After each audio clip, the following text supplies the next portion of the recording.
is James Mathers for the Digital Cinema Society at Cinegar Expo 2026. I'm here with my friend Seth Emmons. We're in the Leitz booth, and he's going to tell us about some interesting new products and all about 65 millimeter and covering 65 millimeter sensors. That's right. Thanks, Jim. Thank you for coming by, as always. Yeah, 65. It's kind of the talk of the show. I feel lucky that we're one of the companies that's been in that format for quite a long time. We're coming up on 10 years for our Leitz THALIA 65 large format lenses, which we developed originally for the Alexa 65. So now with the Sony, the Fujifilm, the Blackmagic, and Arri still very reliably out there, there's a lot to do in that world.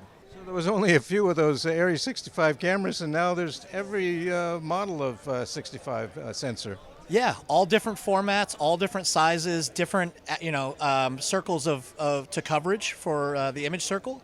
And what's great is that our Thalias are still relevant for all those formats and still covering. And with Sony, with their development of the Rialto 65, they asked us to partner with them and create a mount for the camera. So we created what we have here, which is our 65 LPL mount. So the LPL format is the same, but the back of it is nice and large and open to accommodate the new Sony sensor. And it works with our existing LPL to PL adapter. So with one system, any rental house is going to have all their lenses taken care of as far as fitting that new format. And I see metadata connectors on there. That's right, yeah. So we have /I metadata for the LPL. It also passes through to the PL and then talks to the camera, of course. Very important. That's very important for mounts. A lot of them don't have that. No, and it's just a little extra thing because we expect a lot of those cameras to be working at a higher level where VFX and post are going to be heavily involved in what they're creating in the end. So tell us about some of the other lenses.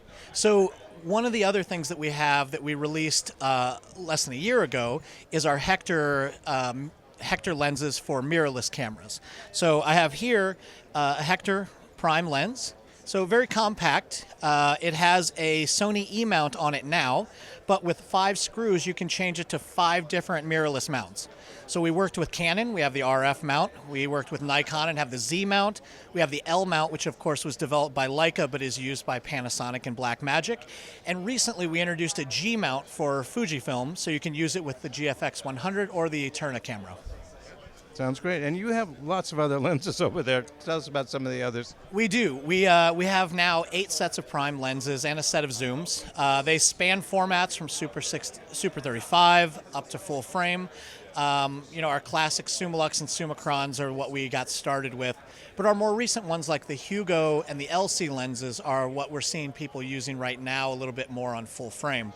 The HUGOs in particular have been having a really good run right now, a lot of TV series and some feature films. You got it all covered. Horses for every course. Absolutely, and you may remember this from NAB in like the late 2010s. We had this big sign covered, and it was all the image circles of all the lenses for all the different formats.